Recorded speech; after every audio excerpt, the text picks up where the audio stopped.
Hey everyone, happy Sleaze. I got my Sleaze present here, and I'll be honest, I hate the holidays. I hate consumerism. I hate people. I hate festivities. I hate candy canes. I hate gingerbread cookies. I hate Festivus. I actually kind of like Festivus. That's okay. Hashtag Seinfeld rules. Man, does everything suck? But to cheer myself up, besides sake,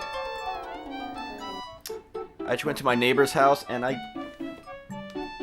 wouldn't say steal, but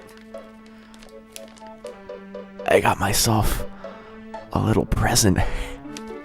And now we are going to open this and, you know, let's cheer myself up. Let's cheer myself up.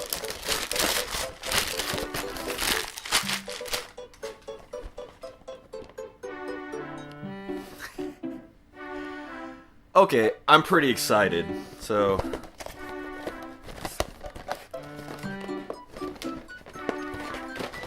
Ah! The fuck is this? Is this supposed to be an X-Bone controller? I don't know, it kind of looks like some weird NES controller to me, but... Ugh. You know... There's no D-pad on it. The fuck? Okay, well, this is clearly not an Xbox One controller, so I guess the only thing I have to do is try it out. So, happy Sleaze to me.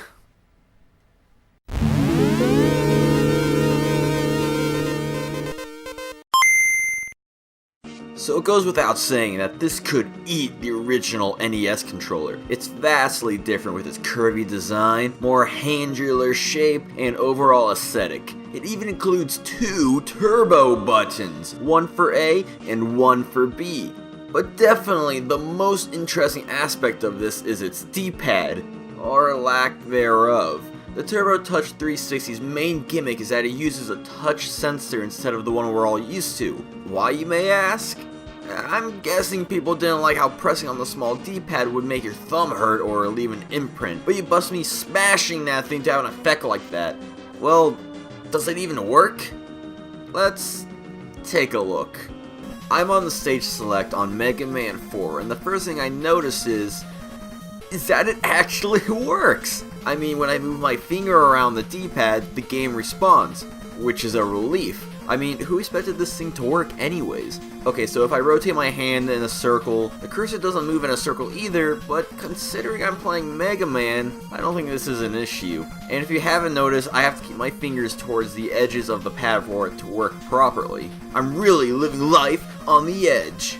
Gameplay wise, it works fine, I guess. The buttons are kinda big, but it feels nice to mash it. On the other hand, we have the turbo button, which not only allows Mega Man to shoot fast, but he can jump fast too. Too fast, too fucking fast! So you won't want to use that turbo button, but with that said, now you have to hold the controller in this funky position just to play right, assuming you want to use a turbo shot. I still managed to beat Toadman without getting my hand tired, mind you. Point being, this controller works. But maybe Mega Man isn't the best example for this touch style. Let's try out some other games. I played Mega Man 4 first because I like that series. Truth be told, the first game that actually comes to my mind for this controller is Marble Madness. And again, like Mega Man, this works fine. This game is still hard despite having the full force of gaming in the palm of my hands. Actually, maybe having a physical D-pad might help so I can feel which direction I'm precisely moving. Alright, Jackal.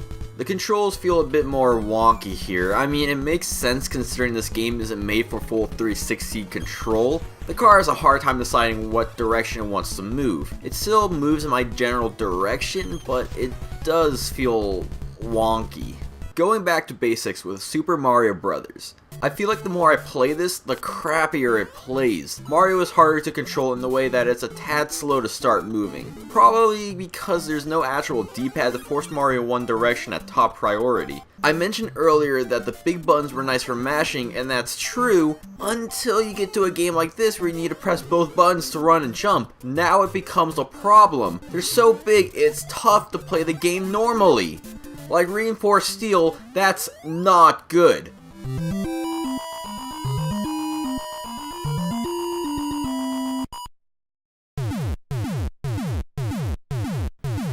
In conclusion, the Turbo Touch 360 works pretty well for what it is, but fails to work in practice. I mean, you can still play with it, but it only adds a slight challenge. Now, it was also released for the Sega Genesis and the Super Nintendo, but I can't imagine it would play any better. This is a novelty. Now, I'd much rather stick with the OG NES controller, and as for Sleaze presents, don't ask for this.